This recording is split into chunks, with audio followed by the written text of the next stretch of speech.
हरे कृष्ण। तो सभी भक्तों का स्वागत है। आज हर्ष मिश्रा के जन्म उत्सव पर हरि बोल।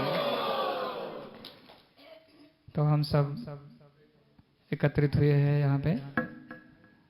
हर्ष प्रभु जी के लिए प्रार्थना करेंगे, उनका आने वाला जीवन मंगलमय हो, भगवान की भक्ति में लगे रहें, स्वस्थ रहें, लक्ष्मी की कृपा ज्यादा मिले, जिससे थोड़ा हमको भी मिले। हरे कृष्ण। तो जगन्नाथ जी जरूर कृपा बरसाएंगे। आप भगवान के नाम का जप करेंगे तो लक्ष्मी जी की कृपा तो बरसने ही वाली है। ओम नमो भगवते वासुदेवाय। ओम नमो भगवते वासुदेवाय। ओम नमो भगवते वासुदेवाय। ओम नमो भगवते वासुदेवाय। ओम नमो भगवते वासुदेवाय। ओम नमो भगवते वासुदेवाय। नारायणं नमस्कृत्य नरं चैव नरोत्तमं देवीं सरस्वतीं व्यासं ततो जयमुदीरये नमो महावदन्याय कृष्ण प्रेम प्रदायते कृष्णाय कृष्ण चैतन्य नामिने गौरद्विषे नमः। ओम ज्ञानतिमिरन्धस्य ज्ञानाञ्जनशलाकया चक्षुर्मीलितं येन तस्मै श्रीगुरुवे नमः। श्रीचैतन्यमनोभीष्टं स्थापितं येन भूतले स्वयं रूप कदा मह्यं ददाति स्वपदान्तिकं। वन्देऽहं श्रीगुरो श्रीयुतापदकमलं श्रीगुरून् वैष्णवांश्च श्रीरूपं सार्वजातं सहगणरघुनाथान्वितं तं सजीवं साद्वैतं सार्वभूतं परिजनसहितं कृष्णचैतन्यदेवं श्रीराधा कृष्णपादान् सहगणललिता श्रीविशाखान्वितांश्च। हे कृष्ण करुणा सिंधु दीनबन्धो जगत्पते गोपेश गोपिका कान्त राधाकान्त नमोस्तुते। तप्त काञ्चन गौराङ्गी श्रीराधे वृन्दावनेश्वरी वृषभानुसुते देवी प्रणमामि हरिप्रिये। वाञ्छाकल्पतरुभ्यश्च कृपा सिन्धुभ्यैव च पतितानां पावनेभ्यो वैष्णवेभ्यो नमो नमः। जय श्री कृष्ण चैतन्य प्रभु नित्यानंद श्री अद्वैत गदाधर श्रीवासादि गौरभक्तवृंद। हरे कृष्णा कृष्ण कृष्ण हरे हरे हरे राम राम राम हरे हरे।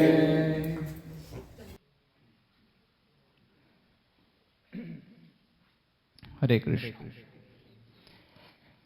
तो आज और एक भक्त का जन्मदिन है। क्यों, क्या नाम है? भूल गया आपके पिताजी का। शंकर प्रेम नारायण क्या है? प्रेमनाथ जी का भी आज जन्मदिन है। हम लोगों ने ग्रुप में देखा, उनके लिए तो सबके लिए हम लोगों ने बधाई दिया भी है, तो यहाँ से भी बधाई देना है। हाँ, तो बताया गया है कि अगर भक्त को कोई सपोर्ट करता है तो भी भगवान को बहुत प्रिय है।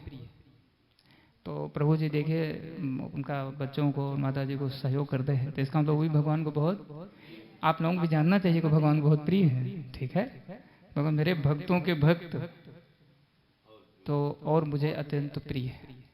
तो इसलिए किसी प्रकार से अगर सहयोग हमारे परिजन देते हैं तो भी भगवान की कृपा पात्र है। तो हम लोगों को उनका लिए भी सब प्रार्थना करेंगे को जल्दी से माला जपना शुरू कर दें। क्यों? हरि बोल हरि बोल हरि बोल करेंगे जरूर। तो ये दामोदर मास चल रहा है, कार्तिक मास भी से कहते हैं। तो हम लोग भगवान के विषय में ही चर्चा करेंगे।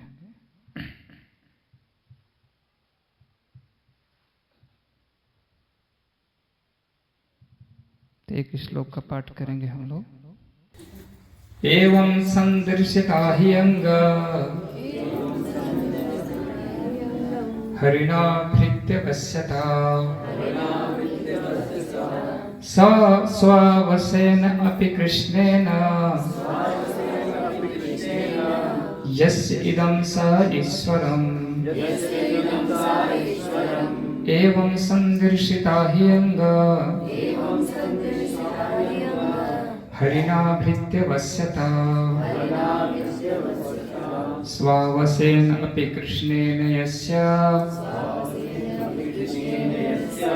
इदं सा ईश्वरं वसे।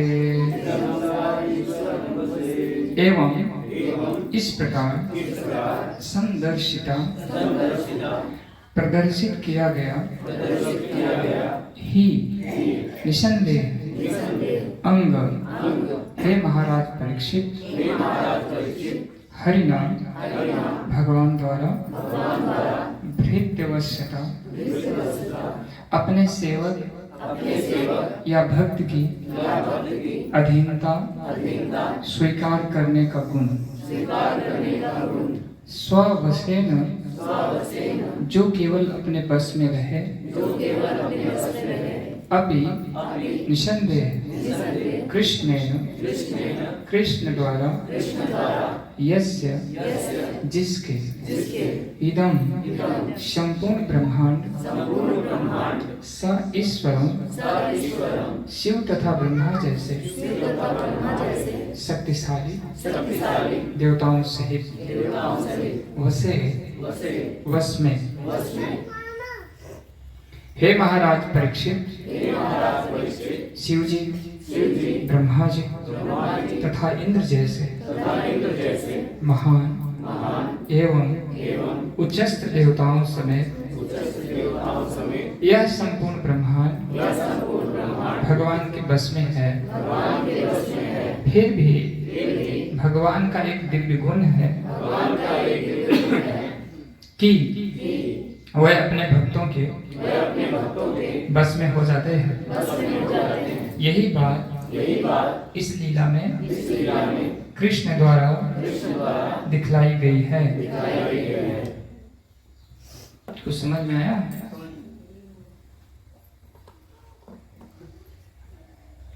तात्पर्य श्री भक्तिवेदांत स्वामी श्री प्रभुपाद के द्वारा श्री प्रभुपाद की जय। कृष्ण की इस लीला को समझ पाना दुष्कर है, किंतु भक्तगण इसे समझ सकते हैं।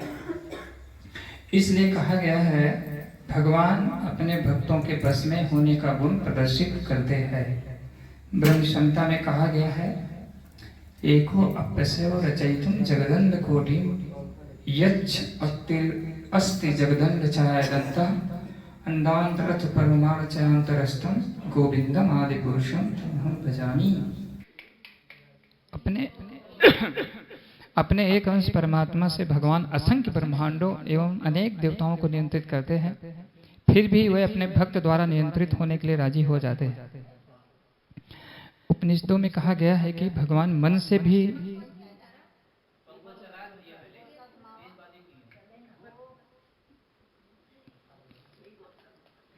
अधिक वेग से दौड़ सकते हैं, किंतु यहाँ हम देखते हैं कि अपनी माता द्वारा पकड़े जाने से बचने की इच्छा रखते हुए भी कृष्ण पराजित हुए और माता यशोदा द्वारा पकड़ ले गए। लक्ष्मी सहस्त्र शत संभ्रम से विमानम, कृष्ण की सेवा लाखों लक्ष्मियां करती हैं, फिर भी वे मक्खन की चोरी इस तरह करते हैं जैसे कोई भूख का मारा हो। कौन बताएगा भगवान मक्खन चोरी क्यों करते? ग्वाल वालों को खिलाने के लिए। सभी गोपियां माता इंतजार करती है कृष्ण हमारे भक्तों के साथ आदान प्रदान करने के लिए। तो वही बात है, भक्तों के साथ आदान प्रदान करने के लिए हर माता गोपी की इच्छा होती थी एक्चुअली अंदर से कि जैसे यशोदा मैया को सौभाग्य प्राप्त, ऐसे कृष्ण हमारा भी घर में आए। तो माखन चुराने भक्तों को संतुष्ट करने के लिए भगवान जाते हैं, ठीक है। और हम लोगों के लिए लीला भी प्रदर्शित कर रहे थे। हम लोग को लीला लाखों लाखों जन्म तक भक्त लोग सब करोड़ों करोड़ों जन्मों से गाते रहेंगे, ठीक है। तो ये यहाँ पे है, लेकिन ऐसा प्रभुपाद जी बताया, ऐसा लगे जैसे वो भूख के मारे हों, इसलिए जाके चोरी कर रहे हैं। यद्यपि सारे जीवों का नियंत्रक यमराज कृष्ण से भयभीत रहता है, फिर भी कृष्ण अपनी माता की छड़ी से भयभीत है। यमराज डरते हैं जो कि जीवों को धुलाई करते हैं, कृष्ण भगवान से अपनी माता से ऐसे डर रहे हैं कि जैसे यहाँ पे छोटा बच्चा एकदम डर के भागता है जब छड़ी उठाती है माता, ठीक है। तो इन विरोधाभासों को अभक्त नहीं समझ सकता, किंतु भक्त समझ सकते हैं कि कृष्ण की अनन्य भक्ति कितनी बलवान है। यह इतनी बलवान है कि कृष्ण को एक शुद्ध भक्त द्वारा नियंत्रण में रखा जाता है। इस भृत्य वश्यता का अर्थ यह नहीं है कि वह अपने दास के वश में है, प्रत्युत वह दास के शुद्ध प्रेम के वश में है। यह बात हमेशा समझना चाहिए, प्रेम के वश में। नहीं तो लोग सोचेंगे कि नहीं हमारा तो बस में भगवान हो जाते, तो वो प्रेम के वश में होते हैं। इसलिए भगवान को पाने की बस एक ही योग्यता है? हाँ, श्रद्धा और विश्वास के साथ उनका जो बताई गई विधि है उसी के अनुसार उनकी सेवा करना।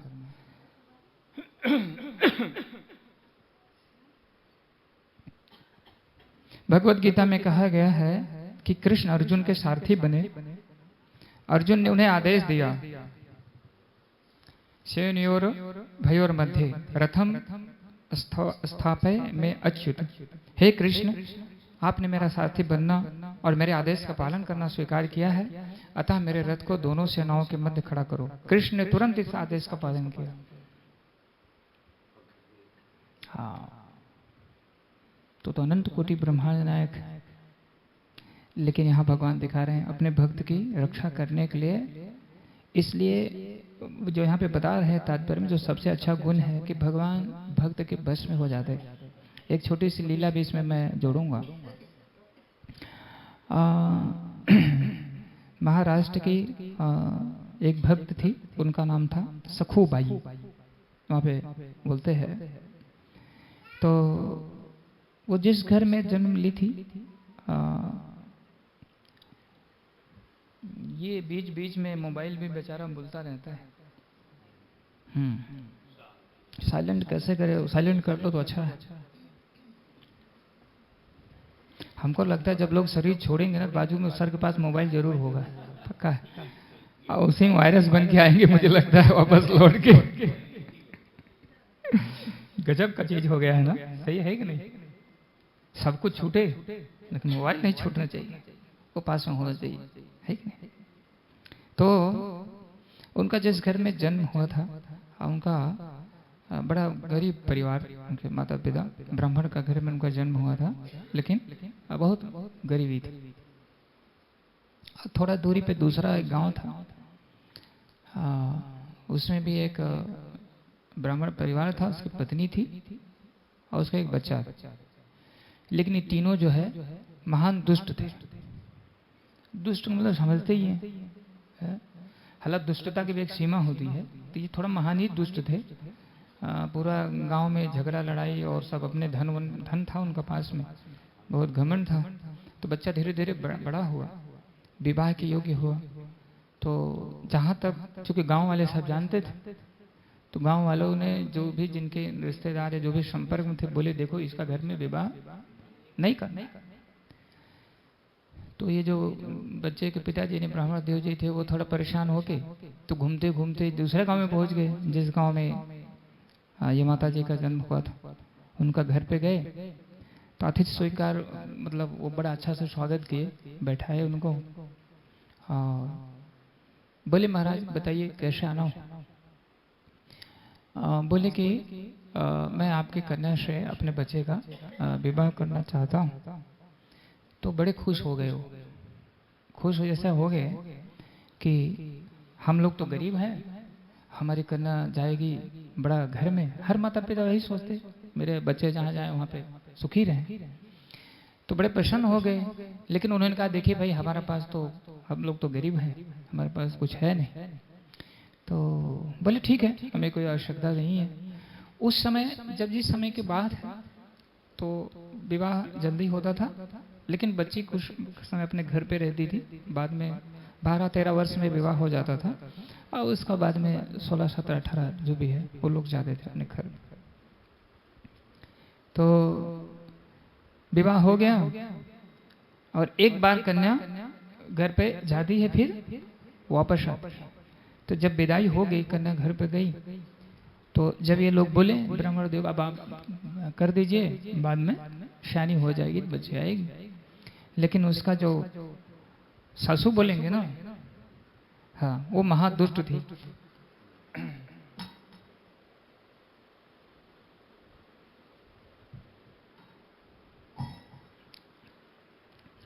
तो उसने सीधा कहा कि तुम्हारे घर में तो खाना पीना है नहीं, वहां ले जाके क्या करो।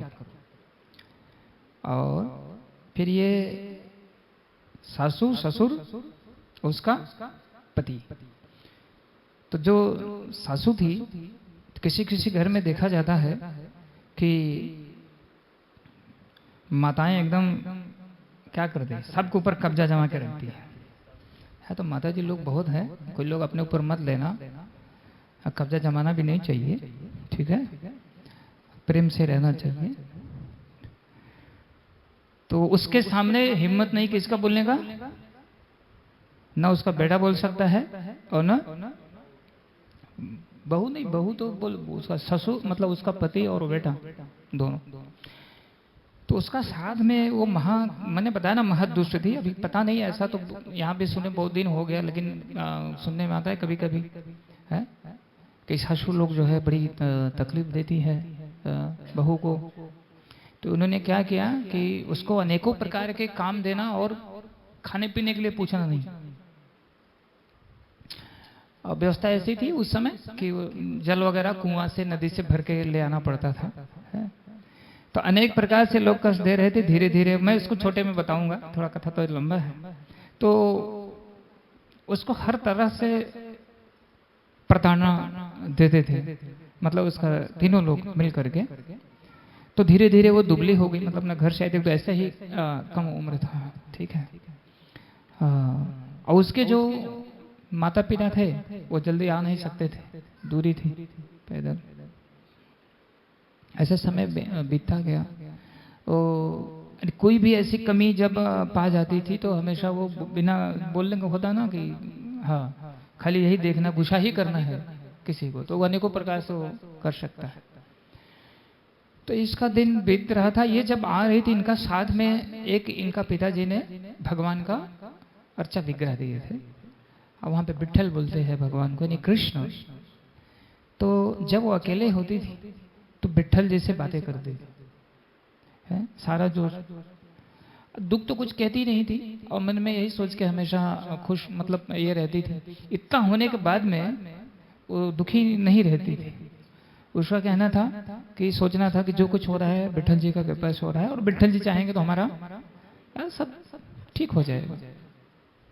ऐसे ऐसे तो काफी वो छीड़ हो गई उसका शरीर।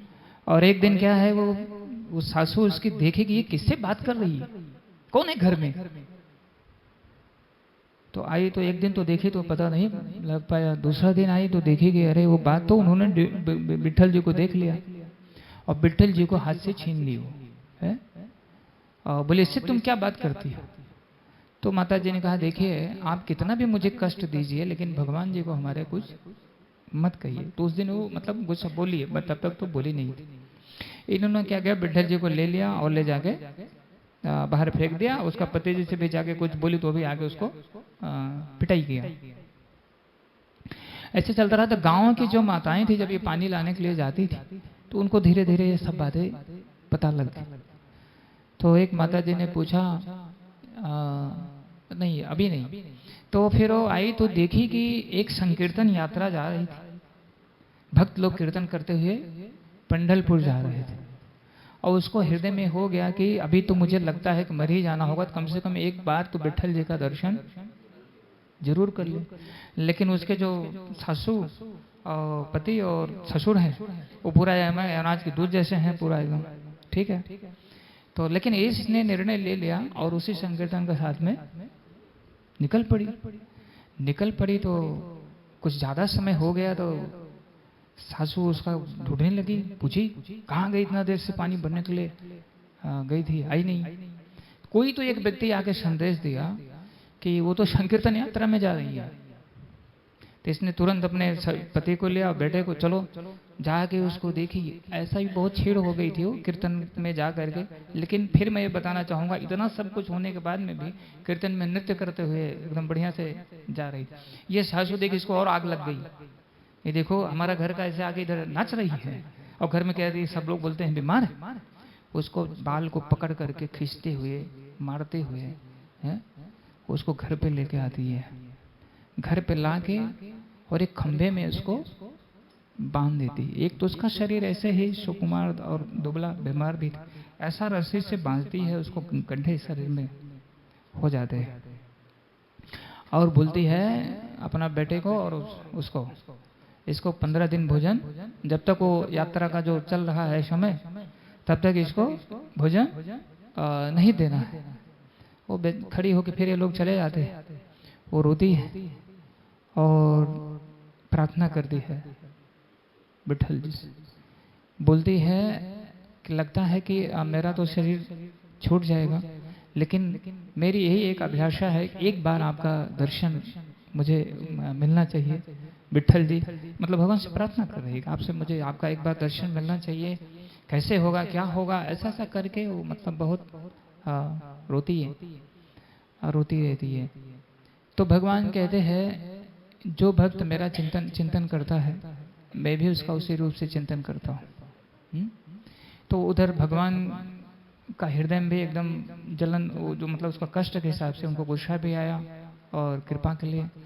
तो भगवान तुरंत आ गए घर में रूप बदल करके। एक गांव की महिला का रूप ले लिया उन्होंने, माता का।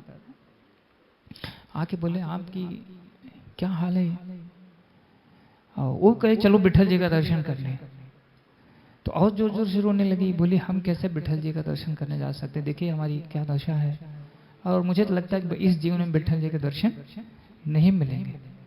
तो बोली क्यों नहीं मिलेगा, तो एक काम करो मैं तुम्हारी जगह पे मुझे बांध दो, मैं तुमको खोलता हूँ। माता जी बोल रही, भगवान मतलब स्त्री का रूप, मुझे स्वयं बांध दो।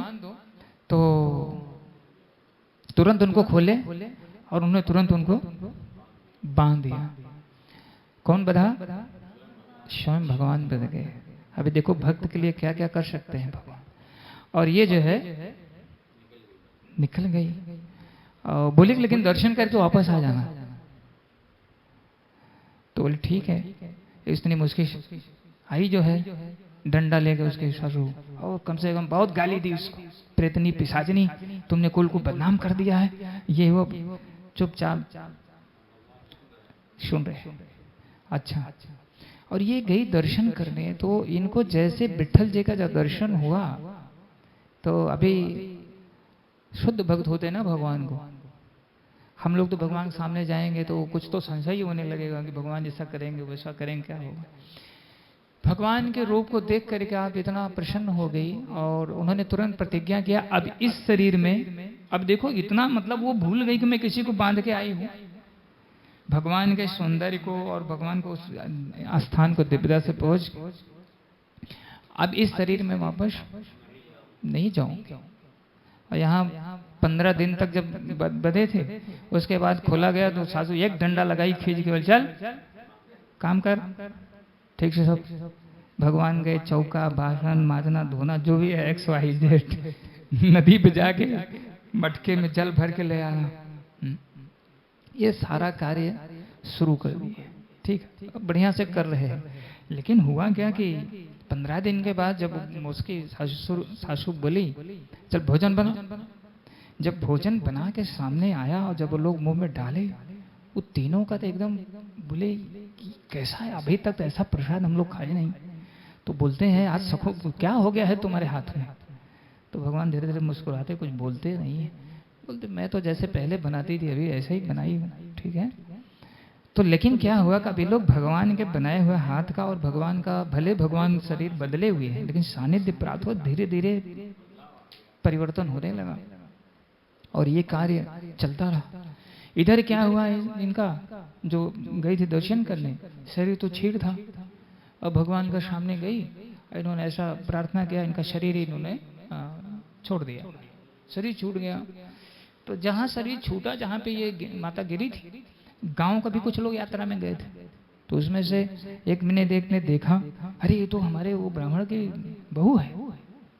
लेकिन उसका वहाँ पे तो लोग सब मिलके संस्कार वगैरह सब कर दिए और यहाँ पे सेवा चल रही है, भगवान सब पालन कर रहे हैं। तो आप लोग को विचार समझ में आ रहा है कि अपने भक्त के लिए भगवान क्या क्या करने के लिए तैयार, क्या नहीं कर सकते। डंडा मार भी खा लेते हैं, गाली भी सुन लेते हैं और चौका भाषण भी करते हैं, यानी बर्तन तो ये सब करता। ठीक है, अब यहाँ रुक्मिणी जी को चिंता हो गई। रुक्मिणी जी सोची कि हमारे पति को बांध दिया गया है और ये तो जिसने शरीर ही छोड़ दिया, अब बड़ी चिंता के आएंगे वापस कैसे। तो रुक्मिणी मैया ने अपने कुछ वहाँ पार्षद थे, उनको बोले कि जो सखुबाई की जो अस्थि है, जो शरीर जला गया, उसको एकत्रित करिए और उसको ले आइए। तो उनका पास ले आते हैं और लक्ष्मी जी, रुक्मिणी मैया स्पर्श करती हैं तो तुरंत सखुबाई का नया जीवन शरीर वापस हो जाता है।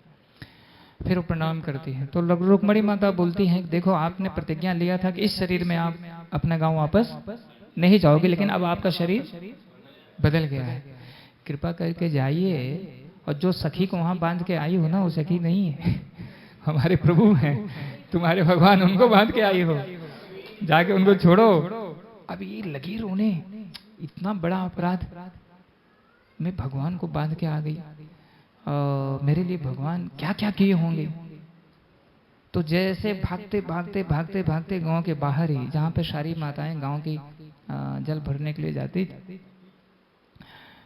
वहीं पे भगवान पानी भरने के लिए गए और ये जाके चरण में गिर पड़ी उनकी, बोले क्षमा, मतलब रोने लगी, बोली इतना बड़ा अपराध मुझसे हो गया है, मुझे क्षमा कीजिए। तो भगवान ने क्या कहा, इसमें क्षमा की क्या बात है, मैं, मेरे भक्त मेरी सेवा करके प्रसन्न होते, मैं अपने भक्तों की सेवा करके प्रसन्न होता हूँ। अगर आप मेरे लिए इतना कष्ट उठा सकती तो मैं आपके लिए कष्ट नहीं उठा सकता हूँ। और तुरंत बोले, मैं बस अदृश्य हो गए भगवान। वहां से भगवान, विठ्ठल भगवान की जय।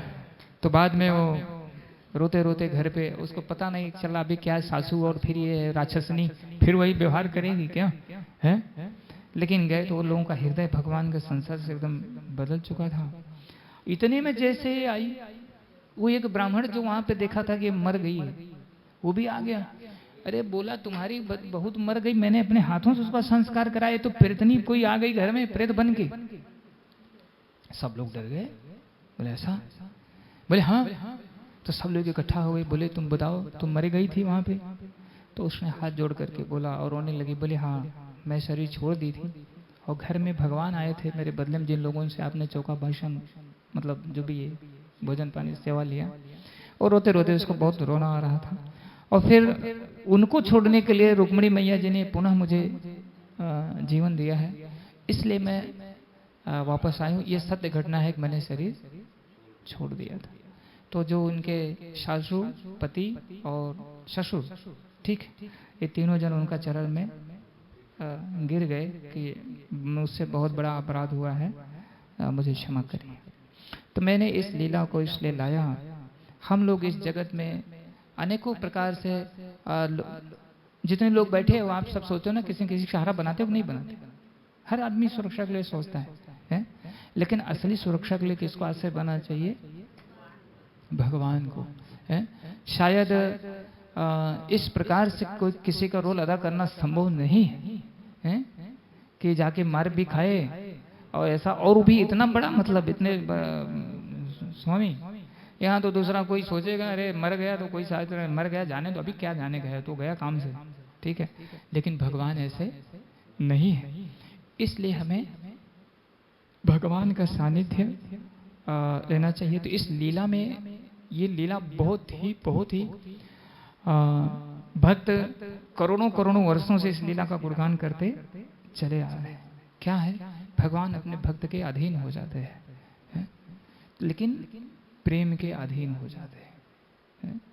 ये बात समझना बहुत जरूरी है। ठीक है, जितने लोग बैठे हैं सब लोग भगवान का नाम जपते हैं? नहीं, जो यहाँ के लोग हैं, यहाँ के लोग भी जपते हैं। शिवानी माता कहाँ है? कितने कितने लोग जप करते हैं? अरे वाह वाह, आप लोग भी जप कीजिए, जो नहीं करते हैं बहुत अच्छा है। तो आप लोग भी जप कीजिए, ठीक है। परोक्ष या अपरोक्ष रूप से सारी जो सुविधा है वो हमको भगवान ही प्रदान कर रहे हैं। ये चीज हमें अच्छे से समझना है। तो जो लोग नहीं जप करते हैं, अब जप करना शुरू कर दें। हैं? आप हर लोग यही चाहते हैं ना। कोई मान लो व्यक्ति है, सोचता मेरा मित्र ऐसा अगर मिल जाए, वेरी पावरफुल हो। अभी मान लीजिए नरेंद्र मोदी जी किसी के मित्र हो तो उसको कितना, अरे मेरा साथी तो है, तो उनको बड़ा ये रहेगा। किसी के योगी जी हो तो बोले अरे मेरा साथी और बहुत पावरफुल है। ठीक है, जिसके साथी स्वयं भगवान बने। ये मोदी और योगी क्या है, उनका भगवान सामने तो इनका एक नस दबाएंगे तो सब गायब हो जाएंगे। है? तो जिसके साथी भगवान, उसे किस बात की चिंता। तो इसलिए मित्र किसको बनाना है? भगवान को। इसका एक उदाहरण भी है। एक बार एक राजा का कहीं युद्ध में गया था, तो 3 व्यक्तियों ने सुरक्षा किया जिससे उसका जान बच गया। राजा जब अपने राज्य में आए तो बोलते हैं मंत्री से, वो तीनों व्यक्तियों को बुलाओ, मैं उनको पुरस्कार देना चाहता हूँ।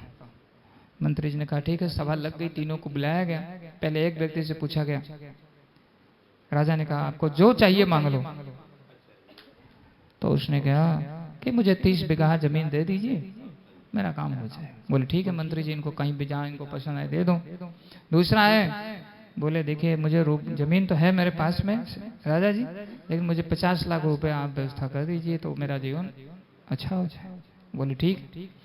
तीसरा एक व्यक्ति जो लास्ट अंत में आया, बोला कि मुझे आप मित्रता का दान करिए मेरे साथ में, यानी आपको मैं अपना मित्र बनाना चाहता हूँ। सब लोग बैठे थे, सब लोग हंसे अंदर जोर से, थोड़ा राजा के सामने नहीं हंसे।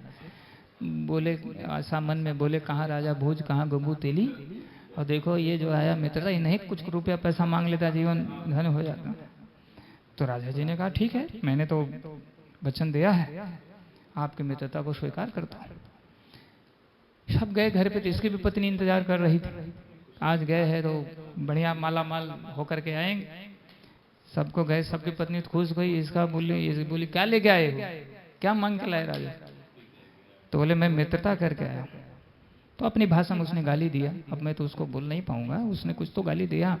अब बोला कि अब तुम तो किसी काम के नहीं हो, ऐसा बर्तन वर्तन पटक के घर में चली गई। बहुत गुस्सा की और 2-3 दिन भोजन भी नहीं बनाई। बोले इतना बढ़िया लॉटरी लगी थी उसको हमने छोड़ दी। ये बेचारे शान से बैठे, अपना सीधे आदमी थे। धीरे धीरे इनका जो बच्चे थे उसमें एक बेटी थी, वो शादी विवाह के योग्य हुई। तो विवाह इन्होंने जाके खूब बड़े घर में, मतलब अपना सब बड़ा घर में सब बढ़िया से करके आए।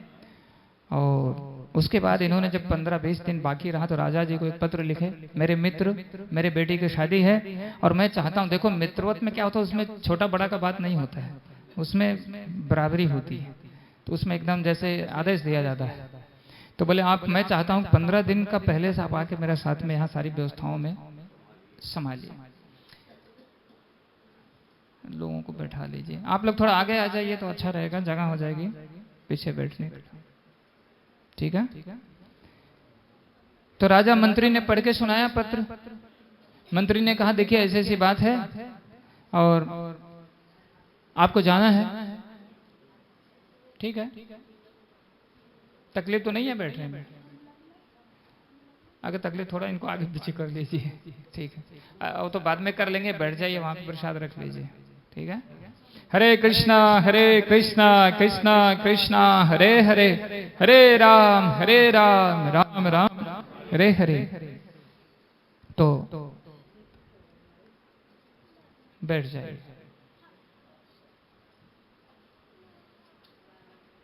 राजा जी ने मंत्री को आदेश दिया, वहां पे जाओ, जैसे यहाँ पे बंगला है ऐसे बंगला तैयार करो, वहां भी एसी लगवाओ, बढ़िया सा सड़क बनवाओ, ऐसी ही सेम व्यवस्था वहां पे करो।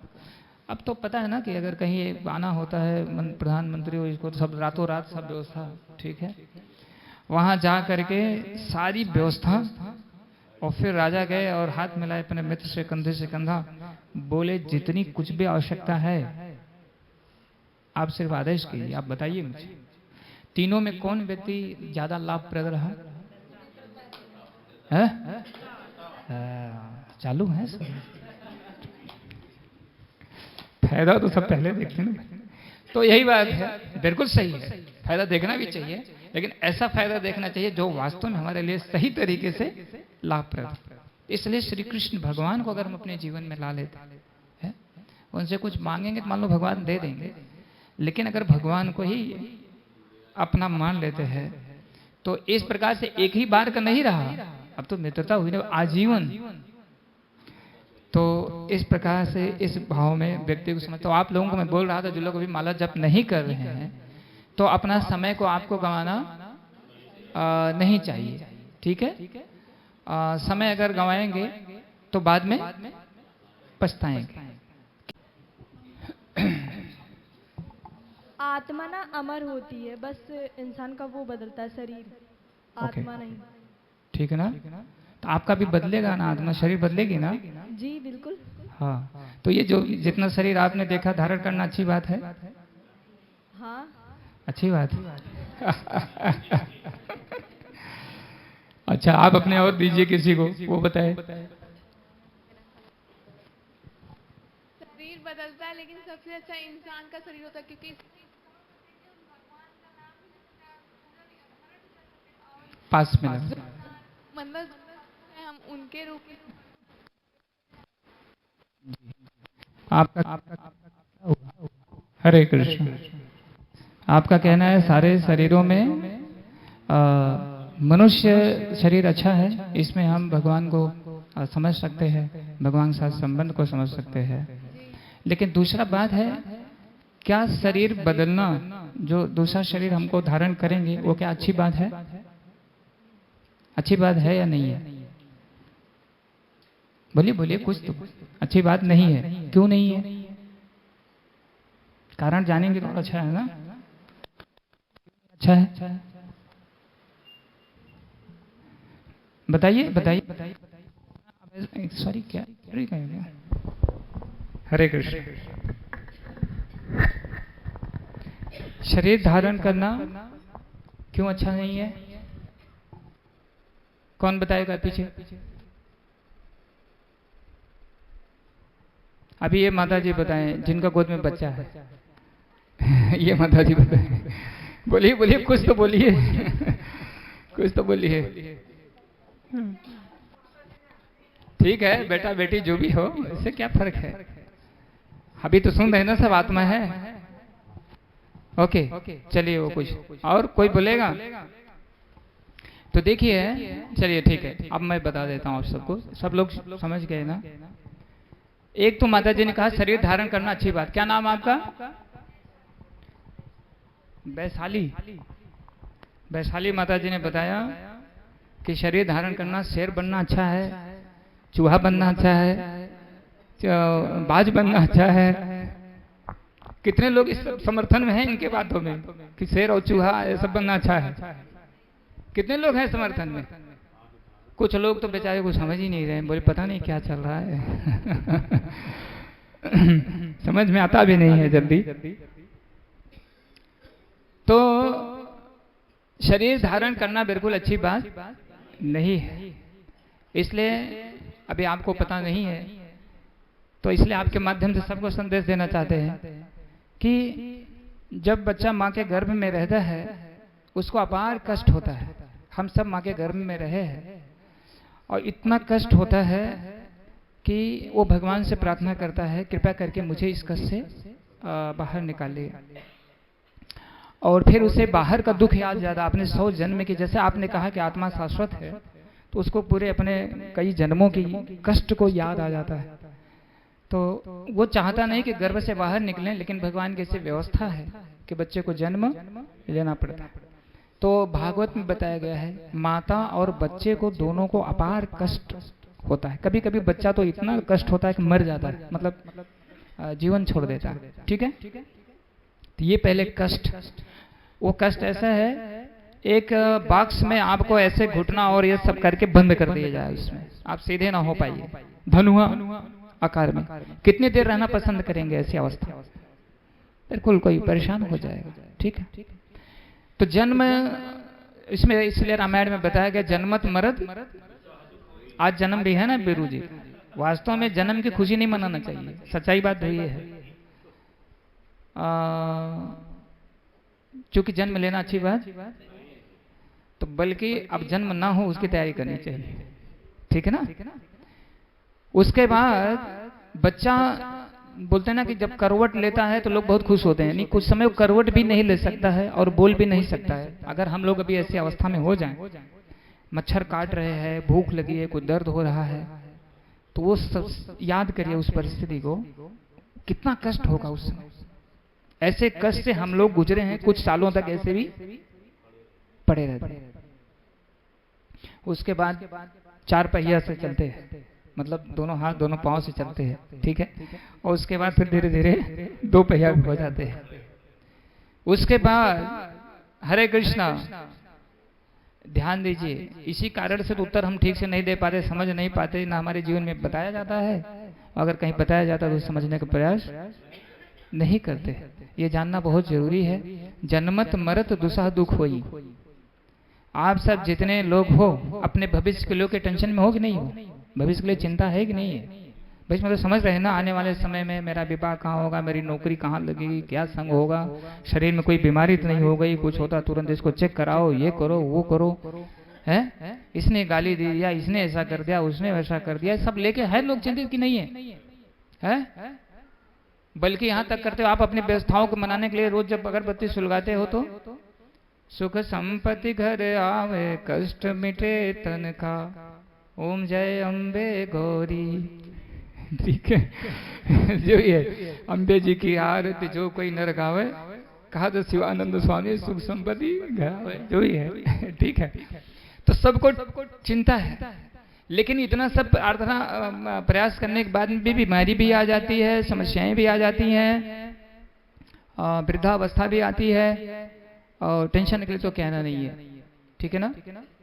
जो लोग बेचारे, मैं तो बहुत सारे लोगों से मिला हूँ, नौकरी के लिए जब जाते हैं नौकरी करने, उससे बड़े जो ऑफिसर हैं इतने तंग करते हैं। ठीक है, कि कुछ परेशानी हो रही है। तो आप सबको पता ना, जो सर्विस कर रहे हैं कष्ट है कि नहीं उसमें, ऊपर ऊपर ऊपर ऊपर लोग है कि नहीं? तो इस दुनिया में बहुत दुख है। और जो आपने कहा शरीर धारण करना दूसरा लेंगे ना, अभी आपने कभी ध्यान से देखना कि अगर एक चिड़िया एक छिपकली को मार रहा हो तो कैसे उसे मारता है, या एक मेढक को सर्प पकड़ लिया है तो मेढक कैसे रोता है। भले वो अपनी भाषा में रोता, लेकिन आपको भी पता लग जाता है कि नहीं ये बहुत कष्ट स्थिति में है। ठीक है, इसी प्रकार से जो आप जन्म लेने की बात कर रहे हैं, तो आपके अगर इस प्रकार से आप मान लो मेढक का शरीर मिल गया आपको और सर्प ने पकड़ लिया, या छिपकली बने आप, मारा आपको, या शेर बने हैं, कोई हाथी आपको आके मारा, तो क्या ख्याल आप लोगों का? ये बार बार शरीर लेना अच्छी बात है? देखो आप परसेंटेज में एकदम बहुत कम पे चले गए, 1 या 2% आपका है, बाकी सब लोग बोल दिए शरीर लेना अच्छी बात।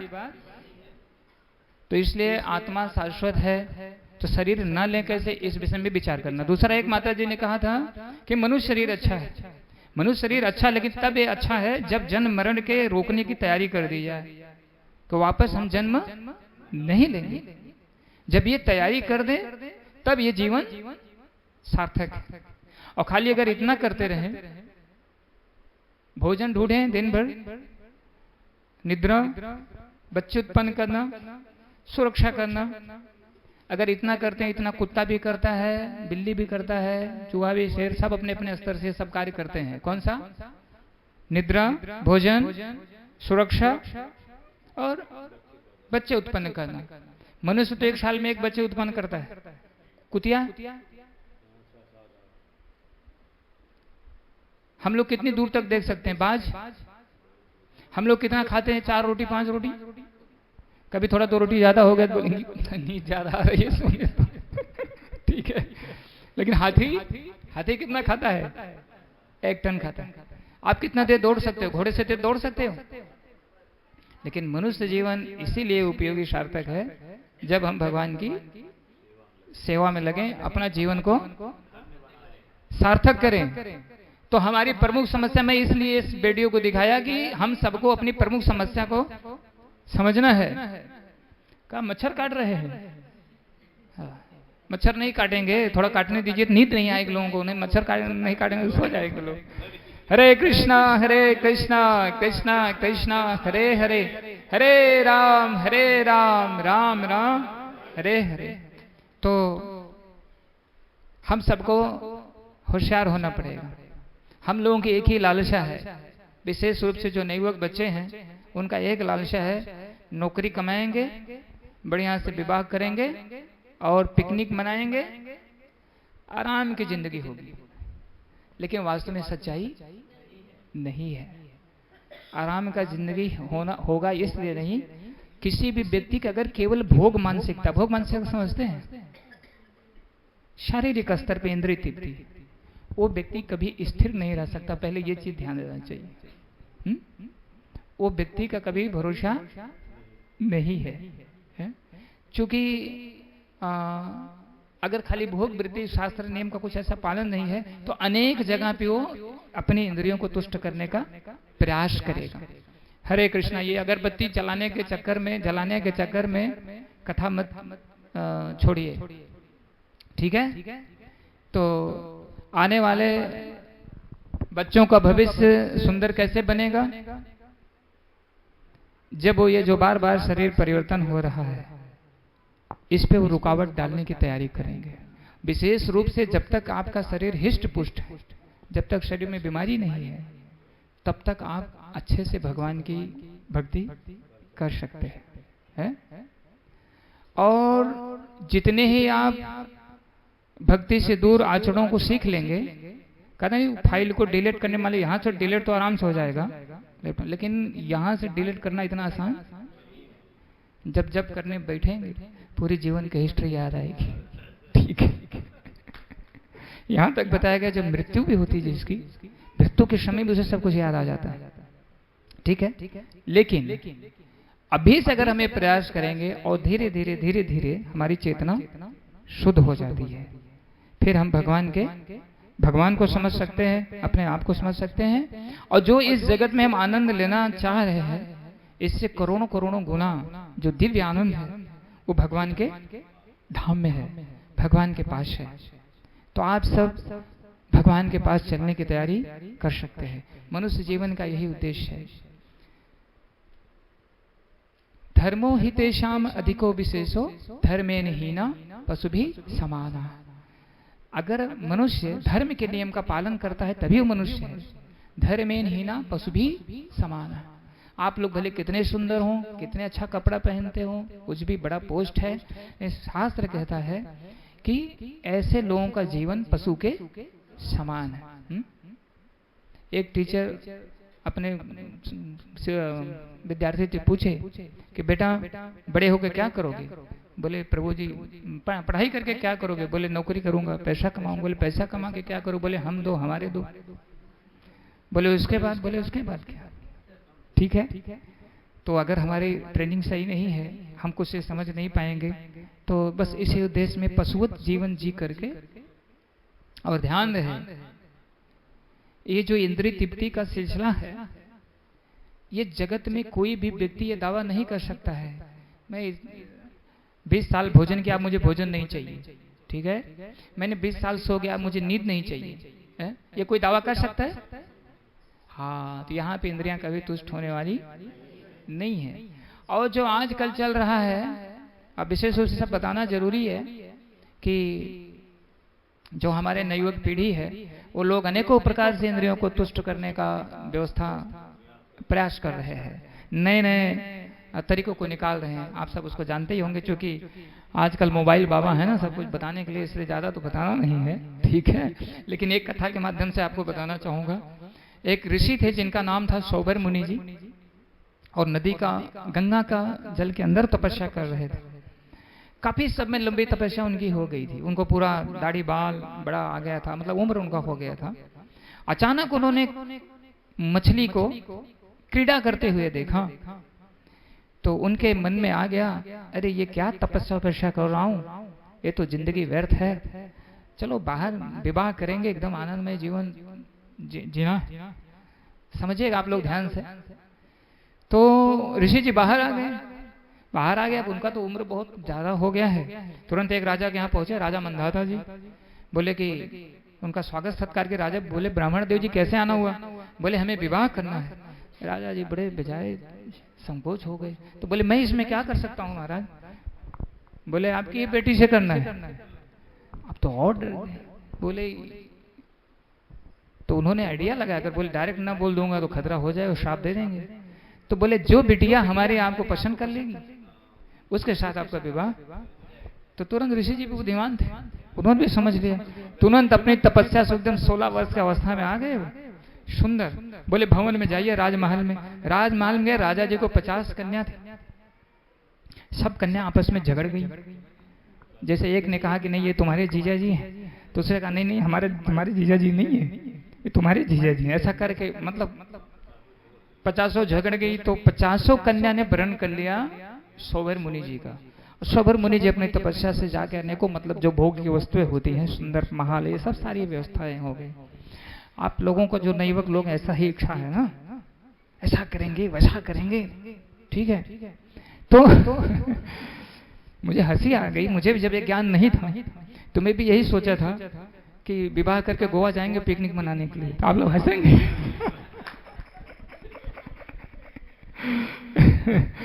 हरे कृष्णा।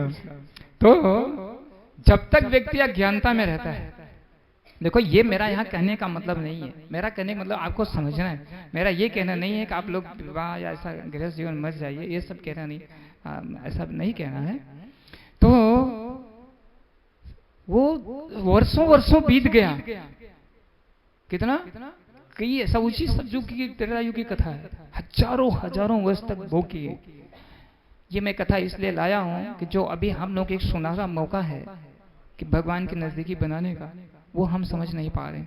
उसके बाद सौबर मुनि जी बैठ के रोने लगे, मतलब उनके आंख से आंसू आने लगा कि मैं इतनी सुंदर तपस्या करके भगवान के धाम जाने की लगभग तैयारी कर चुका था और मैं अपनी इंद्रियों को तुष्ट करने का प्रयास किया, लेकिन मेरी दशा क्या है?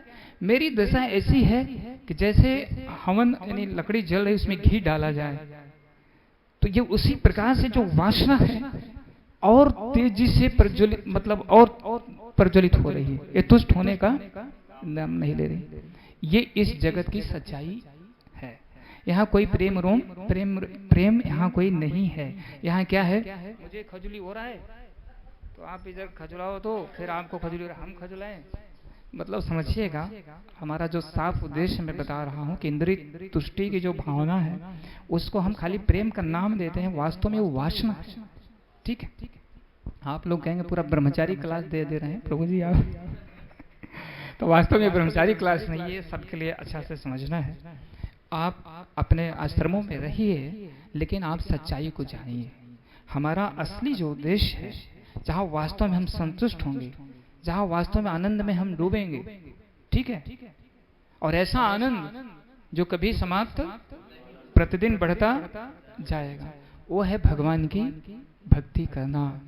इस जन्म मृत्यु का आवागमन से मुक्त हो जाएंगे। कुछ लोगों को बहुत हंसी आ रही है कि क्या सुन रहे हैं, लेकिन ध्यान देना, जो भक्ति नहीं करेंगे तो भगवान उनको क्या बनाएंगे कि देखो भाई ऐसा है कि मनुष्य जीवन बेटा कम इंद्रिय तुष्टि है, ठीक है ना। आपको 4 पहिए की गाड़ी देते हैं, आपको कुत्ता बनाते हैं, आपको हाथी बनाते हैं, आप सोना बहुत चाहते भालू बनाते हैं, और बदतमीजी करना चाहते हैं तो सुअर बना देते हैं, जाके दिन भर कचड़े में घोंघा उसमें करना और उसी कचड़े में रहना। हरे कृष्णा। मेरी बात को समझ में आई? मैंने कुछ गलत तो नहीं बोला? हरे कृष्ण। ये कथा इस स्तर पे, आत्मा के स्तर पे मैंने दिखाया। तो हरे कृष्ण। मुझे लगा है कुछ मैं ज्यादा ही बोल दिया, अपने जीवन का मेरे को शेयर कर दिया, तो लोग सोचेंगे अरे, तो ऐसी बात नहीं है। ये ज्ञान व्यक्ति को बहुत महत्वपूर्ण है। मैं जब बॉम्बे में गया चौपाटी में पहली बार मंदिर में, तो आज तो मेरी आकांक्षा बहुत पैसा कमाने की थी, ठीक है, और मैं जल्दी में जाके मर्चेंट नेवी की तैयारी कर लिया। उसमें क्या है, जल्दी थोड़ा समय और जल्दी जाके पैसा ज्यादा मिलता है, ठीक। तो जब मैं मंदिर में गया और वहां सुना कि गौरांग प्रभु जी IIT से एमटेक और भक्तों के विषय में सुना, तो मैं सोचा कि मैं पैसा के लिए प्रयास कर रहा हूँ और ये लोग इतना ये नौकरी करेंगे, इनको काफी, अरे ये लगभग 15-20 साल पहले की बात है। तो आप समझिए कि उस समय तो 2-2.5 लाख की भाई बहुत कीमत है, आज का तो 50 लाख का पैकेज के बराबर है लगभग। तो मैं सोचा कि ये सब ऐसे क्या इनका जीवन है। तो कथा सुनते सुनते एक दिन परम पूज्य राधादास स्वामी महाराज जी का लेक्चर चल रहा था, उसमें बताए कि हम अपने जीवन को ऐसे ही जलाते हैं मृत्यु जगत में। आप समझ रहे हैं ना, जलाना मतलब जैसे अभी किसी व्यक्ति को पढ़ाई करना तो कितनी तकलीफ होती है नहीं पढ़ाई करने में, रात को जागना है तो बहुत मेहनत होती है, फिर अन्य चीजों को संभालने में। अगर एक जीवन कृष्ण को दे दें, ये जब महाराज जी का लेक्चर मैंने सुना तो वहां से थोड़ा सा समर्पण बदल गया। तो मैं सोचा वास्तव में ये जीवन बड़ा दुख में है और क्यों ना एक जीवन भगवान को समर्पित कर दिया जाए, ठीक है। इधर तो हरि बोल बोले लेकिन उधर नहीं बोले, हरि बोल जान नहीं पाए ना जान जाएंगे धीरे धीरे, हरि नाम का जप करेंगे। तो अब समय भी हो गया है, आज तो और बहुत कुछ सुनाना था लेकिन ऐसे कुछ विषय ही आ गए। तो इतना आप जानिए कि अब माता जी लोग सोचेंगे तो क्या करें, विवाह नहीं करें, ऐसा मन में प्रश्न आ जाएगा। नहीं, तो माताओं को तो विवाह करना है, ये हमारे शास्त्र का नियम है। और विवाह एक यज्ञ भी है। जब माताएं छोटी अवस्था में रहती हैं, पिता के संरक्षण में रहती हैं, और जब उनका विवाह युवावस्था में पति के संरक्षण में, वृद्धावस्था में पुत्र का संरक्षण में, उनको संरक्षण ऐसे भगवान ने उनके प्रति ऐसा स्वभाव बनाया है कि उनको सुरक्षा की आवश्यकता है। तो शिवानी माता जी अपनी माता जी की तरफ देख रही हैं कि मैंने सोचा था विवाह नहीं करूंगी और प्रभु जी कह रहे हैं विवाह करना जरूरी है तो भगवान कृष्ण की खुशी के लिए, ये भी भगवान की प्रसन्नता के लिए। अगर हमारे प्रभु का यही आदेश कि नहीं भाई आपको इस प्रकार से रहना है, तो और भगवान से प्रार्थना करेंगे कि आप ऐसी कृपा कीजिए कि जैसे इस जीवन को हम अच्छा से। लेकिन बाकी जो ये सब चल रहा है, गलत चीजें जो चल रही है, उस प्रकार की मानसिकता नहीं होना चाहिए। तो इस प्रकार से आप अपने जीवन को, और प्रभु जी जो लोग हैं उनके लिए भी भगवान ने चुनाव दिया है। उनके लिए 4 आश्रम है। पहला एक जीवन ऐसा होता है, ब्रह्मचारी जीवन होता है, उनको ये सब शिक्षा दी जाती है। गुरुकुल में पहले शिक्षा दी जाती थी 25 वर्ष तक, उनको दोनों शिक्षाएं होती थी। तो उसमें भगवान के साथ अपने संबंध को व्यक्ति अच्छा से समझ लेता था। उसके बाद वो चाहे गृहस्थ जीवन में रहना चाहे डायरेक्ट भगवान की भक्ति में लगना चाहिए। लेकिन जहां भी रहे आप, उद्देश्य क्या है, जहां भी रहे ऐसा नहीं कि जो मन में आए वो करें, जो शास्त्र का नियम है भगवान केंद्र में होने चाहिए। आपका विवाहिक जीवन में प्रवेश करेंगे तो आपका क्या कहना होना चाहिए भगवान के सामने, हम पति पत्नी मिलके आपको सेवा करेंगे, प्रसन्न करेंगे, जिससे भगवत धाम चाहेंगे। ठीक, यही उद्देश्य सबका होना चाहिए। मैं विशेष रूप से जो नवयुवक बच्चे या माताएं, यही हमारे देश के या जो भी है, या ये धर्म के प्रचार के ये लोग क्या है, कर्णधार है। अगर ये इस बात को समझेंगे, अब जिनका तो जीवन बीत चुका है वो तो बेचारे खाली इधर उधर सर लड़ाना भिड़ाना ऐसे करना है, ठीक है। लेकिन जो अभी और बेचारे गलत दिशा में जा रहे हैं, क्या आपको दुख नहीं होता जब सुनते किसी की बहन को पेटी में काट के डाल दिया गया, बंद कर दिया गया? क्या आपको दुख नहीं होता? तो दुख या तो आपको नहीं हो सकता है, क्योंकि आपका अगर राक्षस जैसा जीवन है तो दुख नहीं होगा। लेकिन अगर जरा भी आपको सतोगुण में है, आप भक्ति है, तो आपको कष्ट होगा। जिस प्रकार से हमारा समाज गलत दिशा में जा रहा है, तो इसीलिए तो समझाना इस बात को। अभी से अगर हमारे बहनें और ये सब लोग नहीं समझेंगी, माता बेटियां ये सब लोग नहीं जानेंगी, तो क्या भविष्य होगा। आजकल का एक नई मूवी बन के आई है, मैं तो थोड़ा सा उसका इस पे देखा, उसका कुछ तो लगाया तो प्रचार आ रहा था। प्रचार नहीं, ट्रेलर नहीं, वो हमारा एक शिष्टाष्टकम चैनल है, हमारा नहीं मतलब हमारे इस्कॉन का है, तो उस पे बताते हैं। तो उसने मालूम है क्या बनाया है, अभी मैं क्या कहूँ, मुझे कहने में भी थोड़ा सा अटपटा लग रहा है। आजकल का जो सिस्टम है, क्या बोलते हैं उसको, जो लोग दोस्त बनाते हैं, है जी, लिविंग रिलेशन, तो वो भी तो ठीक है। उसके पहले भी जो कॉलेज में बच्चे पढ़ने के लिए जा रहे हैं, तो मतलब उनके एक दोस्त नहीं है, समझ रहे हैं ना। हाँ हाँ, मल्टीपर्पज जो भी है, आप उसका जान जाइए। तो उसमें क्या रोल बनाया गया है, अब क्या कहूँ, जाने दो, इसको बोलना ही ठीक नहीं है। लेकिन सब मिला जुला के है कि बहुत गलत ढंग से प्रस्तुत किया गया है, बहुत ही गलत ढंग से, कि लोग अलग अलग प्रकार से दोस्ती, और किसी का अगर अच्छा से वैवाहिक जीवन संपन्न होने का है, तो उसमें जाके लोग बाधा उत्पन्न कर रहे हैं। तो मेरा यही निवेदन, क्योंकि मैंने इसलिए सब शेयर करना जरूरी है, सब आप लोगों की चीज समझना है। अगर बताया नहीं जाएगा तो आप समझेंगे कैसे कि गलत क्या सही क्या है? कौन सी दिशा में हम जा रहे हैं। लिविंग रिलेशन का बहुत प्रचलित, उसके लिए तो क्या क्या हो गया है, बताइए। कुत्ते और मनुष्य में क्या अंतर है, कोई अंतर है अगर इस प्रकार से जीवन जी रहे। हरे कृष्ण। तो कृपया करके अगर मेरा शब्द किसी को बुरा लगा हो तो उसके क्षमा चाहते हैं। अब मेरा उद्देश्य है कि आप लोगों का जीवन बिगड़ना नहीं चाहिए, आप लोगों का जीवन अच्छा हो, आप अच्छे भविष्य की तरफ बढ़ रहे हैं, तो आप इस सावधानी रखें। आप कॉलेज स्कूल में जा रहे हैं, आप वहाँ पे सावधान रहें। माता पिता आपको पैसा देते हैं, मेहनत से कमाते हैं कि हमारा बच्चा जाके वहाँ पढ़ाई करे। आप जाके वहाँ सिगरेट पी रहे, शराब पी रहे और दुनिया भर के गलत कृत्य कर रहे हैं, तो खुद तो नरक जा ही रहे हैं, दूसरों को भी नरक जाने के लिए प्रेरित करेंगे। आज की कथा में कुछ अलग ही कथा आ गई। हरे कृष्णा। क्या मेरे कथा से आप लोगों को कैसा जो बताया तो शेयर किया, कैसा लगा आप लोगों? हरि बोल वाली पार्टी इधर है। आप लोगों को कैसा लगा? अच्छा लगा? देखो माता जी ने कहा अच्छा लगा। देखो उनका एज कितना है, लेकिन उन्होंने बोला मुझे अच्छा लगा, उन्होंने समझने का प्रयास किया। ठीक है, ओके, बहुत बहुत धन्यवाद। ये कार्तिक मास है, इसकी महिमा बहुत बड़ी है। होता क्या है कि ये जो गलत दिशा में जाते हैं, कारण उसके एक पीछे लगा है। कारण ये लगा है कि हमारी चेतना दूषित मतलब आप लोग इसको नहीं समझेंगे, जब भक्ति में आएंगे तब समझेंगे कि दूषित चेतना क्या होती है।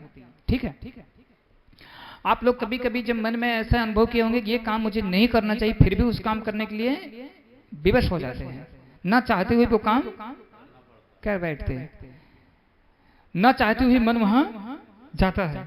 इसी को कहते हैं दूषित चेतना। तो उसको हमें शुद्ध करने के लिए सहारा चाहिए। मान लो आपको मलेरिया बीमारी हो गया, टाइफाइड कुछ हो गया, तो उसको दूर करने के लिए क्या करना है?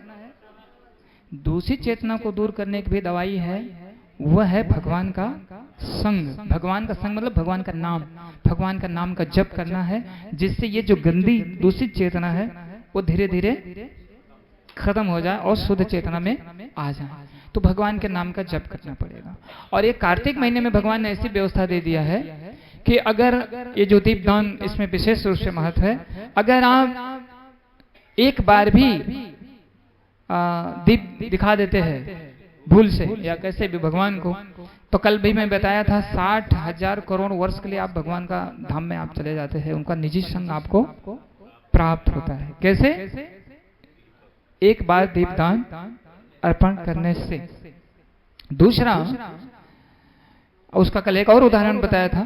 कार्तिक महीना था, एक बिल्ली चूहिया के पीछे पड़ गई, चूहिया भागने लगी अपना जान बचा कर, और बचाते बचाते भगवान कृष्ण के मंदिर में चले गई, बिल्ली पीछे भी चली गई, वो बेचारी वेदी पे भगवान के चढ़ के और कूद छलांग लगाई, दीपक जल रहा था, उसमें बहुत सारा घी था, तो दीपक उसी जब दीपक में गिरी तो उसके उसमें कूदने से दीपक की लौ तेज हो गई, और जब उसने लौ उसमें तेज हो गई और उसका मृत्यु हो गया, तो जब शरीर छोड़ी तो वहां भगवान ने उसको, कार्तिक महीना था और लौ तेज होने की वजह से उसको कृपा दे दी कि इन्होंने कार्तिक महीने में दीप अर्पण किया है, और उसको तुरंत क्या हुआ, सूर्य लोक भेज दिया गया।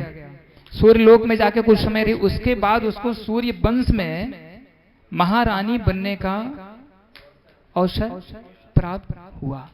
ठीक है, तो इस प्रकार से आप सबको ये जो भक्ति की महिमा है, कार्तिक महीना जो चल रहा है, इसमें भगवान का कथा सुनना, भगवान को दीप अर्पण करना, भगवान के विषय में किसी को बताना, हजारों हजारों हजारों गुना उसका पुण्य बढ़ के प्राप्त होता है। तो इसलिए आप लोगों से निवेदन, अभी यहाँ दीपदान आपको करने का अवसर प्राप्त होगा। अभी कार्तिक महीना ज्यादा दिन नहीं बीता है। हाँ, तो सभी माताओं से भी निवेदन है, जो छोटे बच्चे हैं, हमारे दृष्टांत बताया गया, प्रहलाद महाराज, ध्रुव महाराज 5 वर्ष के थे। ठीक है, यहाँ तो 5 वर्ष का बच्चे बहुत कम है, 1-2 बच्चे हैं मान लीजिए, लेकिन बाकी सब बच्चे और बच्चियां बड़े हैं, तो इनको तुरंत इस अवसर का लाभ उठाना चाहिए। कार्तिक महीना डिस्काउंट चल रहा है, जैसे दीपावली में भी डिस्काउंट लगेगा ना, तो 50% लगता है, 100% तो कोई देता नहीं है, उसमें भी धोखाधड़ी रहती है। लेकिन भगवान ने कितना डिस्काउंट दिया है इस कार्तिक मास में, हजारों गुना डिस्काउंट दिया है। एक बार अगर कोई आ जाएगा तो वापस नहीं जाना है, भगवत धाम की उसकी तैयारी शुरू हो जाएगी। हरे कृष्णा। तो बस अब यहीं पे विराम करेंगे, समय ज्यादा हो गया, कुछ ज्यादा लीला तो मैं बता नहीं पाया, लेकिन जो लीला बताया बहुत बहुत महत्वपूर्ण रही। सखूबाई की जो लीला है,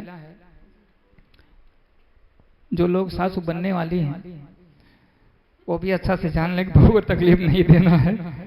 ठीक है, और जो लोग बहू बनने वाली हैं उनको भी कैसे संबंध रखना चाहिए, इसमें बहुत शिक्षा है। विठल जी को जीवन का, कृष्ण भगवान को जीवन का आश्रय लेना चाहिए, उनको बनाना चाहिए। हरे कृष्ण। ग्रंथराज श्रीमद् भागवतम की, श्रील प्रभुपाद की। किसी कोई प्रश्न है? कुछ प्रश्न आया मन में? कुछ लोग तो गाली भी दे रहे होंगे, बोले होंगे ऐसा बाबा तो हम लोगों ने नहीं देखा अभी तक।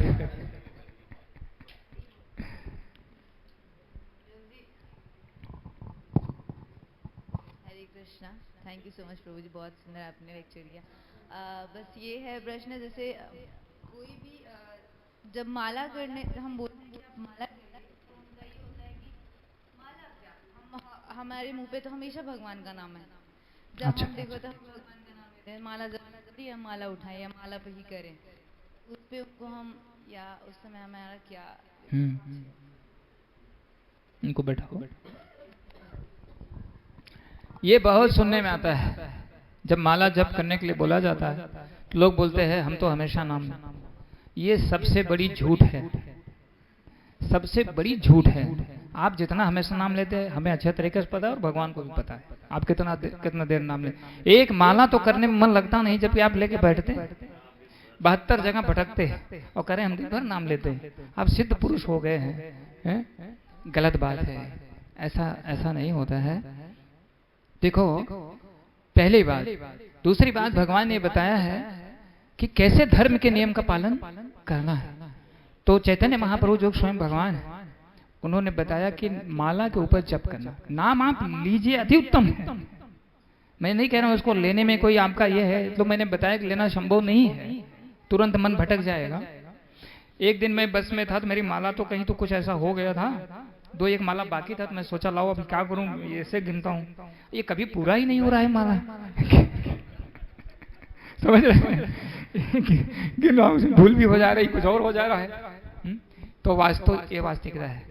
तो माला से जप करना है और संख्यावाचक होगा वो, भगवान ने भी बताया।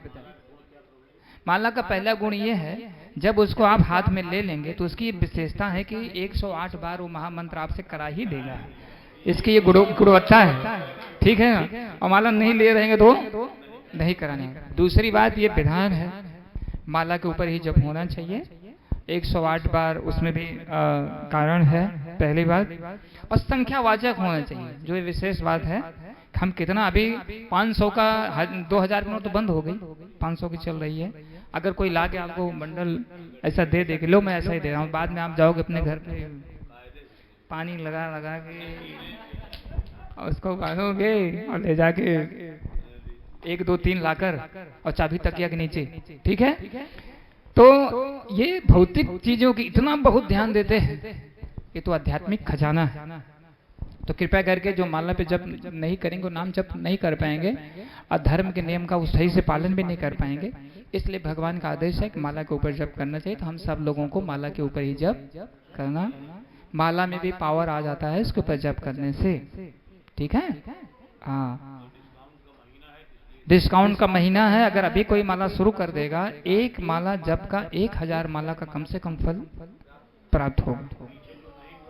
पीछे जो नहीं हुआ है वो थोड़ा तो पूरा कर सकते। और ये हरे कृष्ण महामंत्र की क्या विशेषता है, ये भी जानना चाहिए। हमारे पास प्रोजेक्टर नहीं तो आप लोगों को दिखाते। ये जो भगवान का नाम है, जितने सारे यज्ञ हैं, राजसूय यज्ञ, अश्वमेध यज्ञ, जितने सारे तीर्थों का भ्रमण है, जितने प्रकार की तपस्या है, सब की जो हरे कृष्णा मिसिंग हो जाएगा तो धोखा हो जाएगा, ठीक है ना। इसलिए मिसिंग ना करिए, बाद में बात कर लीजिए। जितने सारे यज्ञ, राजसूय यज्ञ, अश्वमेध यज्ञ, जितने सारे तीर्थों का भ्रमण है, जितने सारे व्रत तपस्या, सबका जो फल है, शक्ति है, वो भगवान ने अपने नामों में डाल दिया है। आप इस जीवन में कितने तीर्थ यात्रा का भ्रमण कर पाएंगे बताइए? 33 कोटि तीर्थ हैं इस पृथ्वी पर। हम लोग तो पता नहीं, हम लोग मुख्य जानते हैं, ठीक है। क्या इस जीवन में भ्रमण करना संभव है? नहीं जा पाएंगे। लेकिन अगर हरे कृष्ण मंत्र जप दिए, सारे तीर्थों का फल आ गया। तो इसमें सब कुछ विराजमान है। रामायण में भी एक चौपाई, जैसे वो ज्यादा समझते हैं लोग, चह युग चहुश्रुति नाम प्रभाव, कल विशेष नहीं आने उपाय। चारों वेदों में मथा गया, श्रुतियों में मतलब सार निकाला गया, और चारों युगों में, ऐसा नहीं कि कलयुग में ही नाम की महिमा है, तो सब में नाम की महिमा है, कल विशेष नहीं। कलयुग में और कोई सहारा और कोई चारा नहीं है इस जन्म मृत्यु का चक्र से बचने का, भगवान की कृपा पाने का।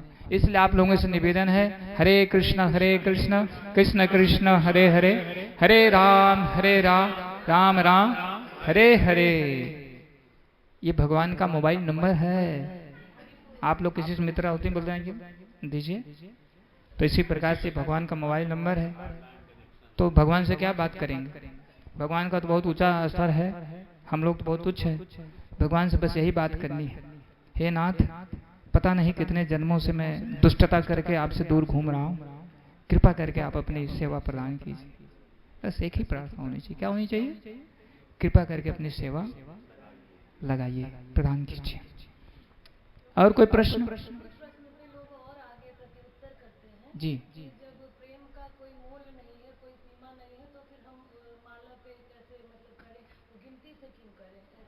प्रेम का कोई मूल नहीं है। ऐसे बताते हैं कि जिससे प्रेम की कोई सीमा नहीं है। अच्छा, लोग मतलब हमेशा करते रहते हैं, तो इसमें आप लोग गिनती का क्यों बताते हैं कि 16 माला करिए, 16 माला? तो आप बताइए कि ईमानदारी से जो नहीं, तो उसमें तो 2 रीजन है।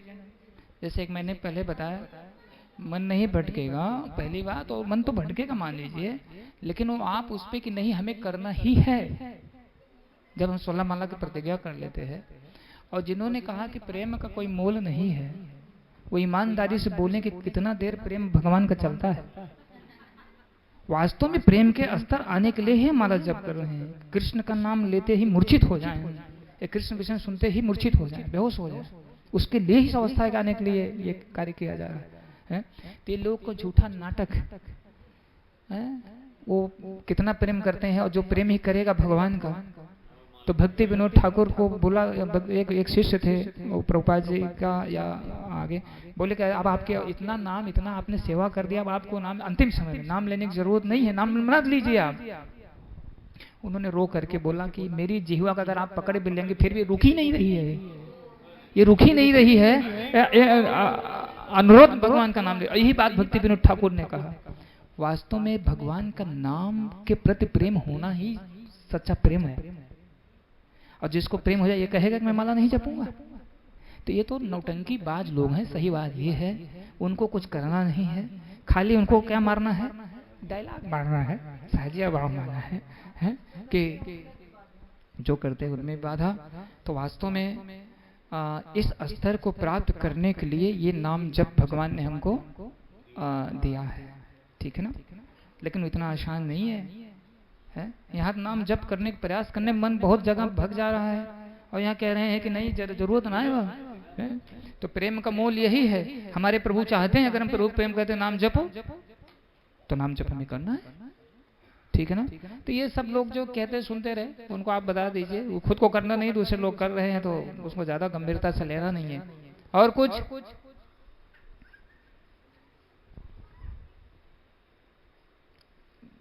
दुल्हन माता जी को उनको बताइए नाम जप करने के लिए, कुछ समझ में आई गई कथा? जय, वेरी गुड। तो आप नाम जप शुरू कर दीजिए। किसके घर की? आपकी भाभी, मतलब आपके ही घर के सब भाभी हैं। हरी बोल। वेरी गुड, बिल्कुल संभालेंगे। तो हम यहीं पे विराम कर भी आरती की तरफ बढ़ेंगे। तो आप सबसे निवेदन है इस नाम जप को शीघ्र शुरू कर दीजिए।